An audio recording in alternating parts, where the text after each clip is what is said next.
Okay, here's some comments about this last piece I want everybody to look at, the moral philosopher and the moral life.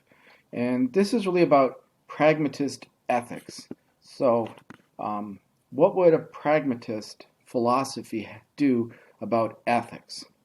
And this is a lecture that um, James gave to some college undergraduates, such as yourself. And we'll see in this both a lot of Mill is sitting around behind here, but it's a little bit of a reinterpretation of Mill as well. Okay, so again, you remember from the lectures on pragmatism, Mill was mentioned. The book was dedicated to him. So Mill has a lot of influence on James. Okay, so I want to make 4 points. I want to talk about the view of ethics that appears in this article. I want to talk about the lasting service that James refers to that the Benthams, the Mills, and the Baines have done. These are all utilitarians. We should identify the guiding principle for ethical philosophy. That's from section 3. And then we should talk about something called the strenuous mood and its value for our lives. And that's in section 4. Okay, so without further ado, let's move on to the first of these and talk a little bit about ethics and get a sense of what he's getting at. So the main purpose of this paper, I'm quoting from the beginning, is to show that there is no such thing possible as an ethical philosophy dogmatically made up in advance. We all help to determine the content of ethical philosophy so far as we contribute to the race's moral life. In other words, there can be no final truth in ethics any more than in physics, until the last man has had his experience and had his say. Okay, so when you talk about an ethical philosophy dogmatically made up in advance, it's the idea that we could sit around, maybe like what St. Thomas did, and just figure out ethics. Just use our reasons to deduce it, to come to the answers, and just present that to mankind. Do you think James is referring to maybe the Ten Commandments? Here are the ethics that you have to follow? He could be. He could be referring to a much more developed system than simply the listing of the Ten Commandments. The Ten Commandments might be the principles of an ethic, but it might not be a total ethic. Okay, but he is saying that ethics is something that human beings work on. And so this is just pragmatism, right? It's got to work in our lives. And so to decide once and for all in a year, maybe in 1274, that this is going to work for human life forever, well, that's unpragmatic. That violates what pragmatism says is how the truth works. Interesting point at the bottom where he says it's like physics. In physics, physicists don't say we've figured it all out. They're still trying to figure it out, so they're going to keep adding to their knowledge. Okay, and they want everybody to play. Although, unlike physics, most of us don't get our say. We don't get to add to physics. But ethics, I guess, should be different. It's something that applies to everybody in a certain way, so everybody should have a say.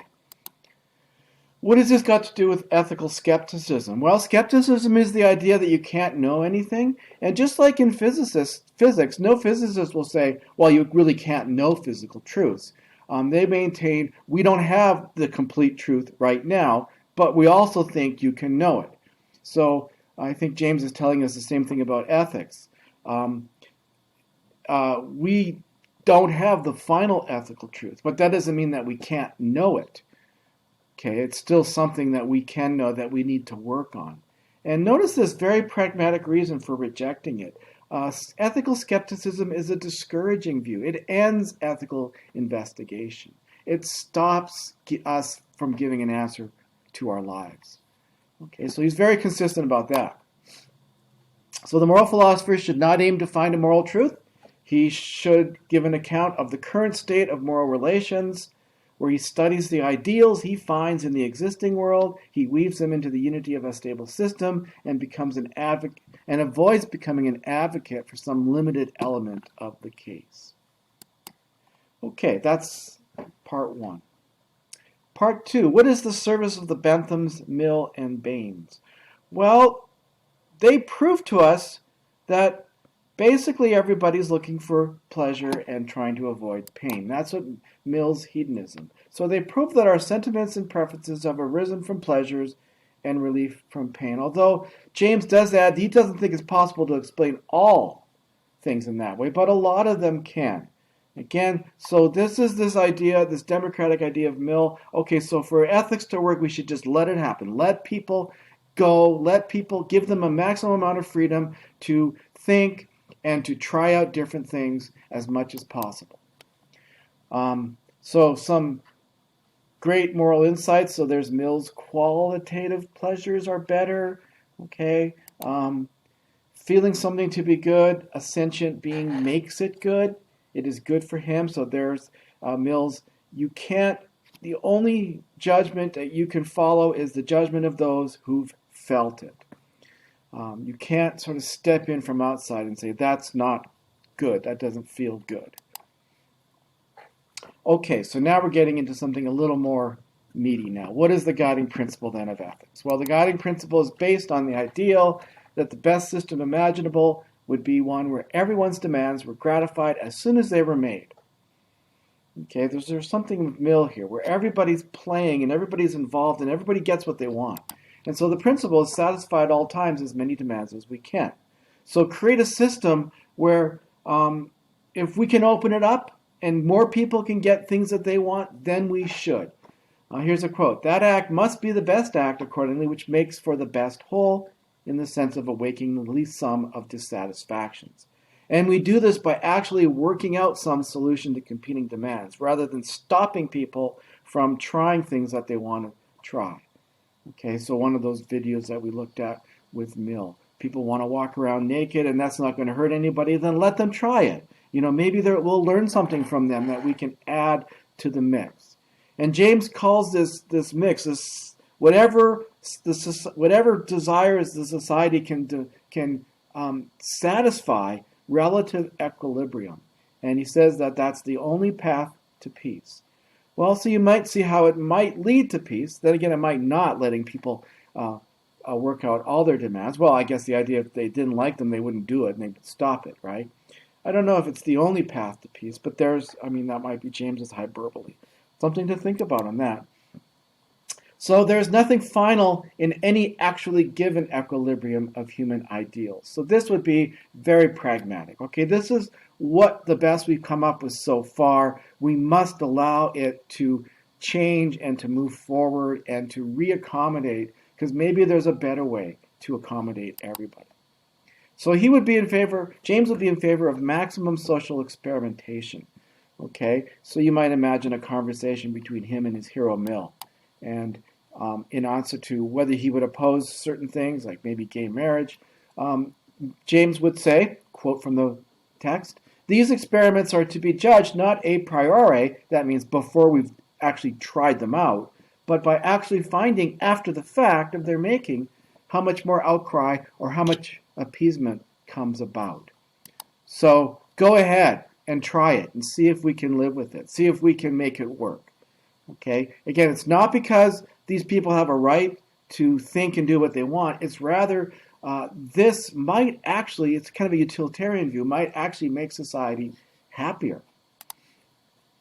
The pure philosopher can only follow the windings of the spectacle, that is, what's happening out there, confident that the line of least resistance will always be towards the richer and the more inclusive arrangement, and that by one tack after another, some approach to the kingdom of heaven is incessantly made.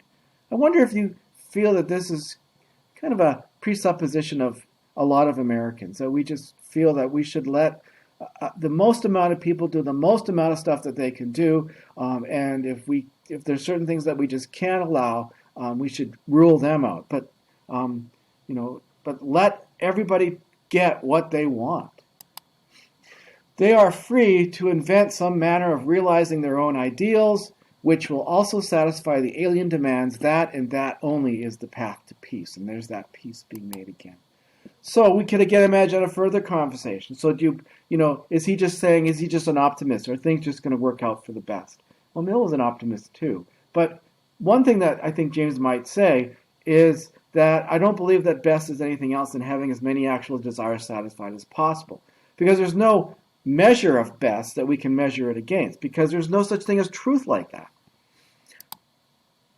So about the desires of the pig and a fool, you would say, well, they should be able to be satisfied too. It makes itself valid by the fact that it exists. We shouldn't say, well, one is better than another. We should just say they're all good to be fulfilled. Maybe James and Mill couldn't imagine how much sort of things society might suggest. But again, I think James would come down to the bottom there. I don't think there's any way you can measure these as true or false. They are just somebody's desires. Okay? So the pragmatic moral philosopher, we learn in section 4, believes in his soul that ethical truth is pragmatic, follows the current ethical conventions. He's not got some sort of answer prior to looking at them. It is folly to aim at originality in ethics as it is in physics. He awaits on the facts, and he avoids introducing moral truths as absolutes or unconditions. Now, I guess it depends on which one you're thinking about, right? So should do not kill, should that be included there, as well as what sort of marriage arrangements you want to make? Okay, that's something at least think about, whether James would be willing to say that for both of those things. Okay, and finally, the pragmatic moral philosopher has no real expertise in ethics, because there's really no such thing as an expertise in ethics, because there's no such thing as this absolute unconditional truth. The philosopher is no better able to determine the best universe in the concrete emergency than other men. He sees somewhat better than most men what the question always is, but he knows that he must vote always for the richer universe, for the good which seems most organizable, most fit to enter to complex combinations, and most apt to be a member of a more inclusive whole. So this is a kind of open-mindedness that wasn't present in classical philosophy, and I don't even know if it was present in Descartes. Okay, and this is much closer to our sense of how philosophical discussions, or at least what we believe, a lot of us believe how they should go. Everybody should kick in and say something, and we should kind of let this sort of truth emerge out of the discussion. So would he be putting philosophers out of a job? Well, there would still be things to do for a philosopher. It's just maybe not the old traditional sense of figuring out what ethics is all about.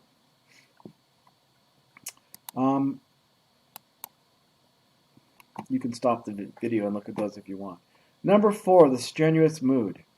Okay, so what is this? This is not something we never heard about. But James calls the strenuous mood, he calls them imperative desires. They're urgent and tyrannical, and they're necessary in order for the reflective equilibrium that he's trying to achieve to be the best.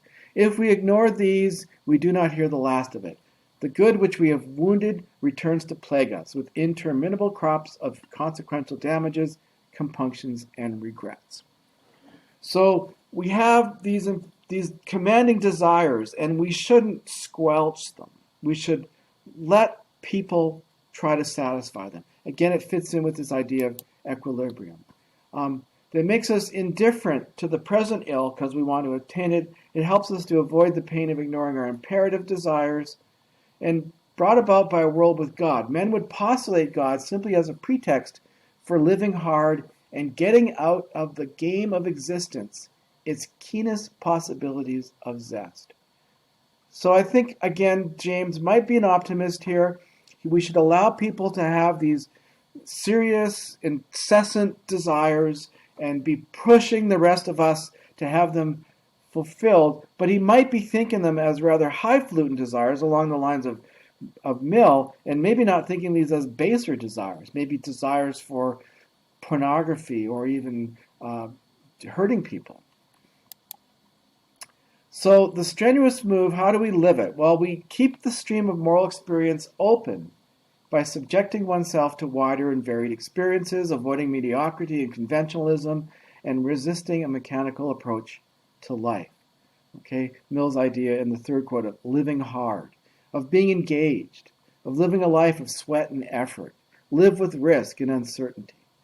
Okay, now you might say, yeah, these are nice things to do, these are noble things to do. Should everybody do them? Does everybody have to do them?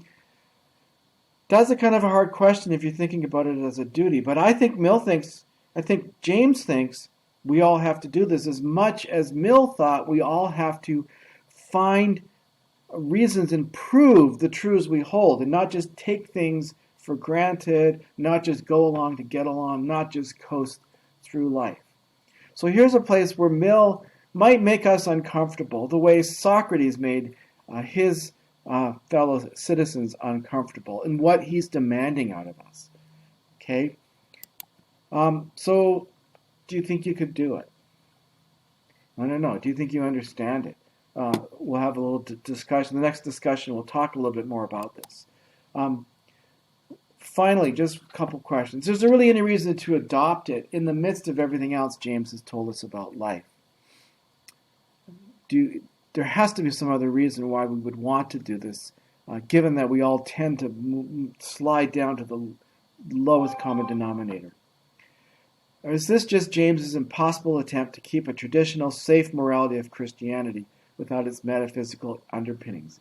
I.e., is he a bit of a bourgeois? Does he expect that if people live this way, we would really have just noble things being tried, and we wouldn't have real hideous things being tried, like cults and people trying to get people to do what they want and that sort of thing?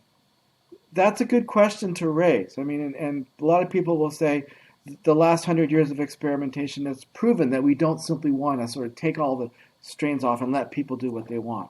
We want to create some sort of moral boundaries in our society. But it's, again, it's, something for you to think about.